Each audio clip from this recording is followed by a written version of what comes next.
recuerdan cuál es la diferencia que marcamos al inicio entre ética y moral? Las dos tienen la misma raíz, digamos, tienen el mismo objeto de estudio, se dedican a lo mismo, pero en que se mueve la distinción entre mayor. La moral es personal y la ética es como de conforme a las reglas de la sociedad. Todos, ¿no? Las dos partes toman esos aspectos, las dos partes lo mismo. Y hay otra diferencia que marcamos por ahí. ¿Alguien se acuerda de eso? Prácticamente lo mismo como una y otra. La moral palestina está basada en la ley de Dios y la otra en la ley natural. Sí, ¿se acuerdan que ubicábamos la ética en el campo filosófico? O sea, que las dos abordan los mismos temas, van encaminadas a lo mismo. La ética está en el campo filosófico y nos permite entonces el diálogo con los hombres de cualquier cultura y raza y religión. ¿Sí? En cambio, cuando hablamos ya de moral, la revestimos del dato de la fe. ¿Sí? Entonces, aunque nos motiven a lo mismo, cuando hablamos de moral ya metemos lo que es las Escrituras, ya metemos la doctrina de forma. ¿Por qué les hago referencia a eso? Porque ahora vamos a ver las bienaventuranzas, las virtudes, y que deben ser un punto de referencia indispensable para nosotros católicos, para nuestro actual y para nuestra valoración moral. Yo les decía, como para hacer nuestro examen de conciencia debemos partir de los 10 mandamientos. Es el punto de partida. Mucha gente ya no se lo sabe. Y así hacen el examen de conciencia. Si saben son los 10 mandamientos, y les digo, y de ahí tenemos que partir. Y luego, para dar un pasito adelante, vienen las bienaventuranzas. Y luego, pasito adelante, las virtudes. ¿Cumplo o no cumplo con todo eso? ¿Sí? Y a fin de cuentas, es decir, vivo de acuerdo a lo que Jesús me pide o no. ¿Sí? Vivo de acuerdo al modelo que es Jesús o no. Sí, pero tenemos esos puntos de referencia. El primero, los 10 mandamientos. Vamos a ver pues este punto, el bien y las bienaventuranzas, las virtudes morales, yo lo voy a hacer y los demás. Por favor, el primer párrafo, por favor. El Evangelio es una promesa de felicidad para todas las personas que quieren recorrer los caminos de Dios, especialmente en las bienaventuranzas. Jesús nos ha dicho que concretamente que contaremos con una bendición infinita si seguimos su estilo de vida y buscamos la paz con un corazón libre. Bienaventurados, porque serán consolados y benditos. Y el Señor nos está dando pautas para nuestro buen comportamiento como cristianos. Y ahí entendemos a los mártires, y ahí entendemos a los santos. Aquí se lo vamos a leer hoy. San Francisco de Sales. ¿Sí? Un hombre que puso en práctica las virtudes. Vamos a ver la templanza. Y le digo que este santo es muy interesante conocer su vida porque él era un hombre primario, ¿verdad? Que inmediatamente se exaltaba, explotaba. Fue capaz de dominar su carácter, al punto que hoy lo conocemos como el santo de la dulzura. Yo les decía a las madres de, cuando me voy a estudiar con las madres presentes de las masas católicas, conozco a las madres de la Visitación, y con ellas tengo muy buena relación. Y les comentaba, no voy a decir quién de ellas, pero las confesiones, que me tocaba pasar a las madres de la Visitación, algunas de ellas se confiesan diciendo, no he vivido la dulzura en mi trato hacia los demás. Fíjense, porque para ellas es parte de su estilo de vida que les dejó su fundador, que fue San Francisco. Entonces él vivió y despertó. Qué malo era llegar a esa pureza de conciencia y decir, no he vivido la suavidad. Traigo un error en mi cabeza, padre. A ver, Que yo creía que eran más importantes las obras de misericordia que las bienaventuranzas. bueno, aquí podríamos decir que todas se complementan, ¿verdad? O sea, yo les decía, vamos así como por grados. Y ahorita los grados que les dije no fue en cuanto a importancia, porque los 10 mandamientos pues, sí, son importantísimos. ¿Sí? Entonces, más bien es todo se complementa. ¿Sí? Aquí no estamos hablando de gradualidad, estamos hablando de que todo es parte de nuestra vida como cristiano y tenemos que tenerlas de referencia, por ejemplo, las bienaventuranzas, las obras de misericordia, los 10 mandamientos, para poder hacer un examen de conciencia de verdad, de acuerdo a lo que Dios nos pide. Sí, que no se quede nada más haciendo los recuerdos, como a mucha gente se le queda. Padre, tengo 20 años sin confesarme. No, hermano, te dicen 5 pecados. Ya los pecados te dicen. Son medianos. Y entonces, por eso, a mí me gusta confesar a gente que tiene tanto tiempo sin confesarse, ahí me confiesan. Y siempre les digo, no los voy a confesar. Si gusta, le doy una cita en la oficina y le doy 1 hora, mínimo 1 hora para atenderlo o atenderla. ¿Para qué? Pues para sacar todo esto. ¿Sí? De recién ordenado me tocó también ir a Chiapas, también no sé si les comenté. Me tocó ir de recién ordenado, nos mandaron a misiones a los padres nuevos. A mí me tocó ir a Chiapas, entonces sí me tocó confesar gentes que hablaban tzotzil, me parece. Y no, sí, pero no, ahí sí no les entendía. A mí me encantan los idiomas indígenas, son muy bonitos, muy sonoros, pero no sé, ¿Y luego qué hacían? con la intención para poderles dar la absolución. Porque pues no la historia. Si no existía nada. Ya no me les daba la absolución. Ahí hicieran confesiones grandes porque mi penitencia. Pues sí, ¿cómo lo Es que también eso, ¿verdad? Uno ve, eso sí se recibe, uno ve que igual algo resulta de ella, recibimiento, intención de cambio, entonces, y lo dejamos a la misericordia de Dios. Sí, era toda la responsabilidad de mí. Lucy, sí, por favor. Comenzando con Abraham, Dios ha hecho promesas a su pueblo, que sin duda de toma, amplía su validez hasta el cielo y las convierte en su propio programa de vida. El Hijo de Dios te hace pobre para compartir nuestra pobreza.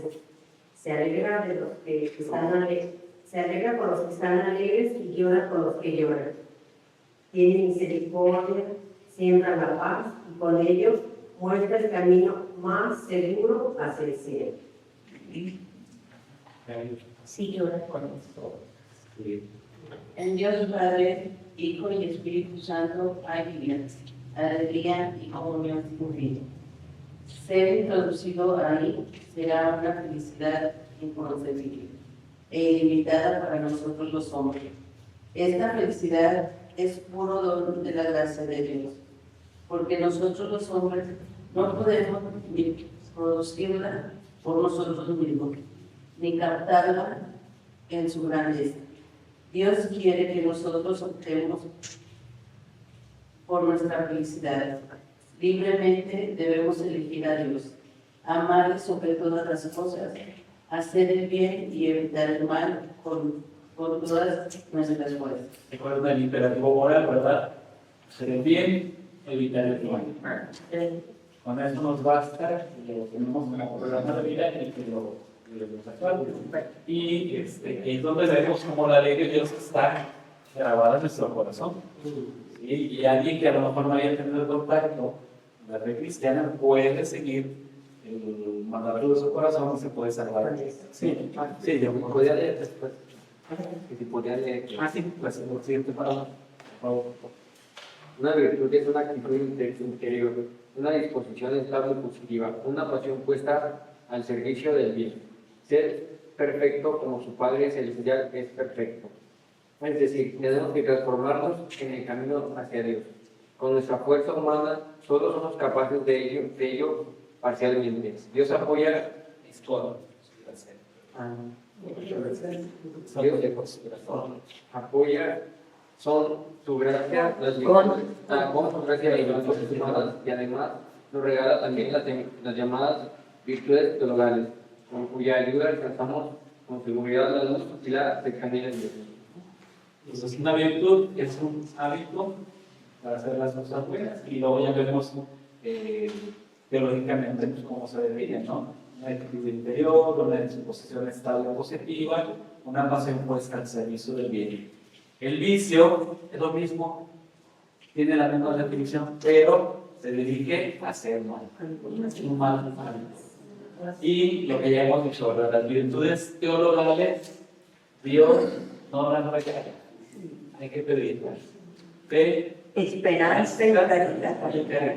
Recibimos el bautismo. Sí, y de ahí la recibimos en germen, ¿no? Y luego hay que Ya, irlas cultivando para que vayan creciendo, para que se vayan arraigando en nuestra vida. ¿Sí? Marco.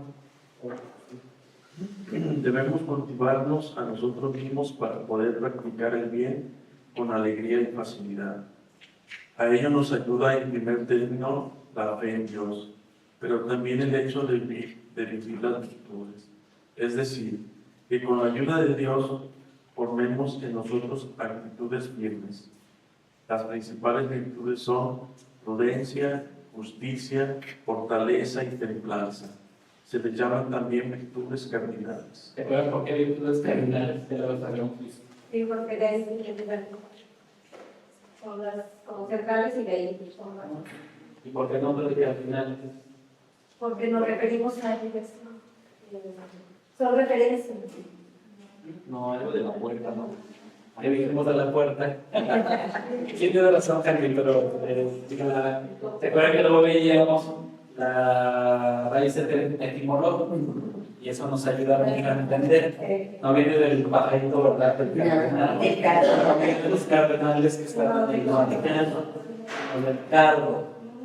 El cardo es ese apoyo que se le daba al eje que hacía que se movieran las puertas. Entonces es el apoyo, es el sostén y es lo que le da equilibrio a la puerta. Entonces por eso se llaman virtudes cardinales. Son las que le dan estabilidad a nuestra vida de fe. ¿Sí? Entonces son más importantes las virtudes teologales, pero las virtudes cardinales le dan así como la solidez a toda nuestra vida espiritual, nuestra vida cristiana. ¿Sí? Angelita. Se llega a ser prudente, ¿sí, verdad? Se llega a ser prudente aprendiendo a distinguir lo esencial de lo accidental, a ponerse las metas adecuadas y a elegir los mejores medios para alcanzarlas. La virtud de la prudencia regula todas las demás, porque la prudencia es la capacidad de reconocer lo justo. Quien quiera vivir bien debe saber qué es el bien y reconocer su valor. Muy bien. Yo creo que es más fácil reconocer a una persona imprudente, ¿verdad? Sí. Sí. Una prudente, no, la persona prudente a veces nos pasa esta sensibilidad. Hace poco platicaba yo con un señor, pues tuvo antecedentes católicos en su familia, y realmente no se estudió en ese ambiente, y uno se dice sin religión.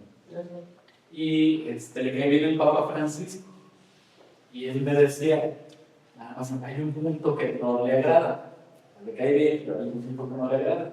Y me cuestionó y me dijo, a ver, ¿qué piensa de que el Papa Francisco ande opinando de cuestiones políticas? Y dice, como que no es parte de su labor como jefe de una iglesia el que ande hablando de política. Entonces yo le dije, discúlpeme, pero el Papa es un político.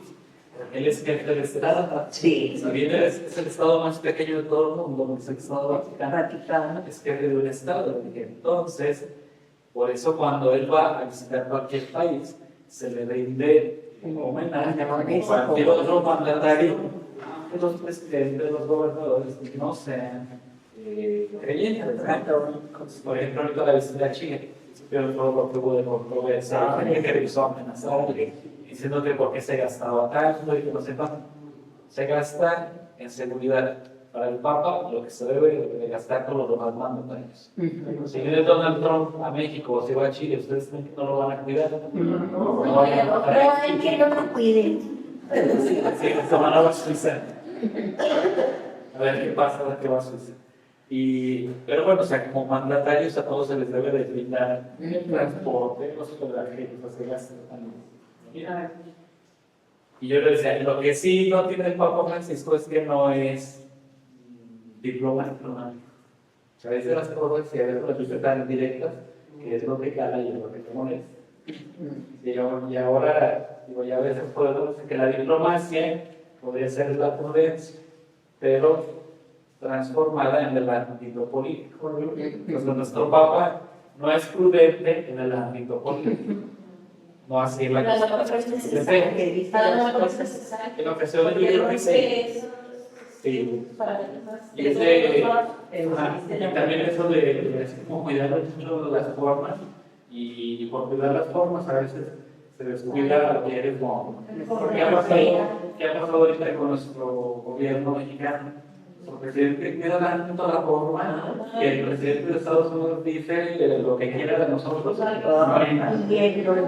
hay nada de protesta, de decir eso, nada.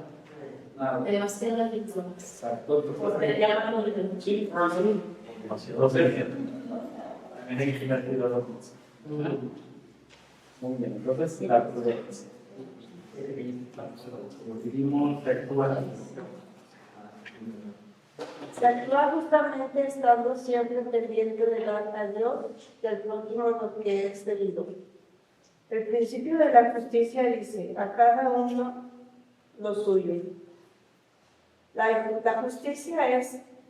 justicia se esfuerza por la compensación y anhela que los hombres reciban lo que les es debido. También ante Dios debemos dejar que reine la justicia y darle lo que es suyo, nuestro honor y adoración. Entonces, la justicia es el siguiente virtud, dar a cada quien lo que le corresponde. Y cuando hablamos de la justicia con respecto a Dios, nos referimos a la virtud de la religión. Y la justicia con respecto a Dios, podemos poner una ecuación, es igual a la religión. Y nuestra diferencia, adorar a Dios, servirlo, creer en Él, confiar en Él, vivir con Él. ¿Sí? ¿Salió de lo consciente? Sí. ¿Quién es fuerte? Aboga continuamente por el bien común. ¿Qué tal? Quien es fuerte aboga continuamente por el bien que ha conocido. Incluso cuando es un gasto extremo, debe sacrificar hasta la propia vida. Hasta la fortaleza, ¿sí? Y podemos decir, por ejemplo, los mártires, cuando han llegado hasta el martirio, han mostrado esa fortaleza de su propia fuerza. Saben qué es lo más importante, saben que la vida, la amenaza en contra de la ley, pues pasa a ser un bien. Que no es suicidio, hay mucha atención porque luego los santos se suicidaron a fin de cuentas porque permitieron, no, sino que ellos a través de ir madurando su fe llegan a esta conclusión de la vida era un segundo término cuando nuestra fe se le amenaza. La templanza es una virtud porque modera la reacción de los placeres y procura el equilibrio en el uso de los bienes creados. Quien es intemperante se abandona al dominio de sus impulsos, arremete contra otros por su codicia y se perjudica a sí mismo. En el Nuevo Testamento encontramos los sinónimos de templanza, palabras como moderación o sobriedad. Lo que les decía en un momento, ¿verdad? La que de hoy, la templanza, de una manera muy palpable, no se debe llevar por el impulso, aprendió a dominar su temperamento. Y de ser un hombre impulsivo pasa a ser un hombre que vive la dulzura, la caridad y la paciencia hacia con los demás. San Francisco de Sales fue nombrado obispo de Ginebra. Bueno, ¿qué les hago referencia a Suiza? Suiza es un país que se convirtió del catolicismo al calvinismo. Entonces, desde ya de la religión más bien protestante y de esa línea calvinista. Francisco de Sales, siendo obispo de Ginebra, no pudo vivir en su sede episcopal.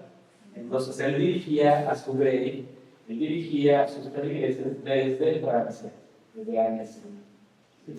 Y de repente la visitaba Ginebra, pero no podía vivir ahí. De hecho, creo que actualmente sigue habiendo una cierta restricción, o sea, si se nombra obispo de Ginebra, pero igualmente no puede vivir ahí.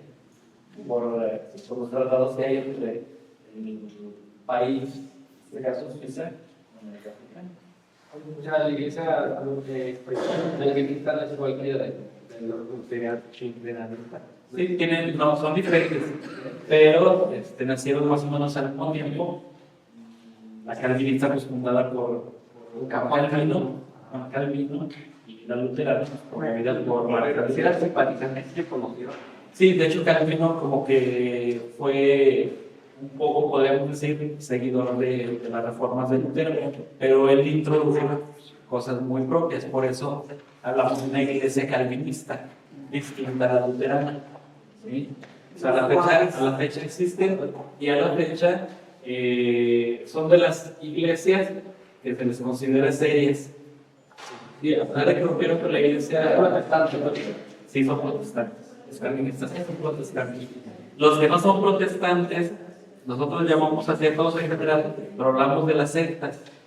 ¿Sí? Ya luego los que nacieron como evangélicos, como mormones, como testigos de Jehová, ellos no son protestantes. O sea, literalmente los protestantes son los que protestaron hacia ciertas prácticas que había en la iglesia en su momento, en la época. Entonces fueron sobre todo calvinistas, bueno, luteranos y calvinistas. Los cristianos son los brasileños, son los mercenarios, ¿no? Últimamente con las sectas que han nacido allá, que son terribles.